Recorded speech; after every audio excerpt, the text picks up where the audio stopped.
বিধায়ক বিধায়িকা রয়েছেন, তাদের সঙ্গে সার্কিট হাউসে উনি কথা বলেন এবং তাদের সঙ্গে মত বিনিময় করেন। তারপর উনি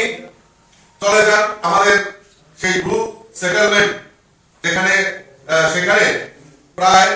6টি প্রকল্পের শিলান্যাস করেন। সেখানে প্রায় 33.16 কোটি টাকা প্রকল্প সেটি শিলান্যাস করেন, যার মধ্যে সবচেয়ে উল্লেখযোগ্য হলো আদুপাড়া এসবি স্কুল।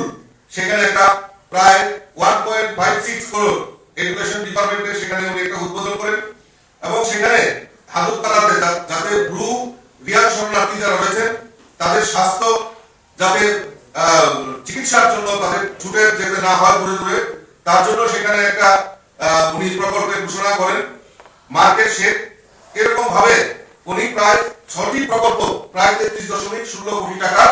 প্রকল্প সেটি ঘোষণা করেন এবং উদ্বোধন করেন এবং সেখান থেকে প্রায় আরো 7টা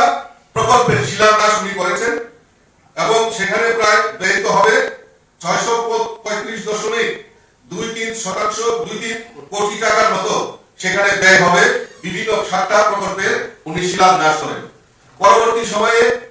সহকারের সমৃদ্ধি উনি 22 তারিখে একটা আমাদের রবীন্দ্র ভবনে সেখানে কোঅপারেটিভের একটা মিটিং সেখানে অনুষ্ঠিত হয় এবং সেখানে এই কোঅপারেটিভকে আরো সমৃদ্ধশালী করার জন্য এবং বিশেষ করে এনসিসিআর মাধ্যমে এই রাজ্যের উৎপাদিত কৃষকদের সামগ্রী সারা ভারতবর্ষে পৌঁছে দেওয়ার জন্য এবং সরকারি সহায়ক মূল্যে ক্রয় করে সেটি বাজারজাত করার জন্য এই এনসিসিএফ এর সঙ্গে বিভিন্ন মৌ স্বাক্ষরিত হয় এগ্রিকালচার ডিপার্টমেন্টে। এটা আমাদের কাছে একটা বড় প্রাপ্তি হয়েছে এবং কোঅপারেটিভের দ্বারা এবং এই ফ্যাক্স এবং লেন্সের মাধ্যমে যাতে এই রাজ্যের বিভিন্ন সিএসসি সেন্টার থেকে শুরু করে পেট্রোল পাম্প থেকে শুরু করে এবং সমৃদ্ধ করা কোঅপারেটিভগুলিকে এবং গ্রামীণ অর্থনীতিকে আরো স্বরোজগার করার লক্ষ্যে সেখানে বিভিন্ন প্রকল্পের ঘোষণা করা হয়। আমি আমাদের ভারতবর্ষের স্বরাষ্ট্রমন্ত্রী অমিত শাহজিকে অনেক অনেক ধন্যবাদ জানাচ্ছি যে উনি এই ত্রিপুরা রাজ্যে ডেভেলপমেন্টের ক্ষেত্রে উন্নয়নের ক্ষেত্রে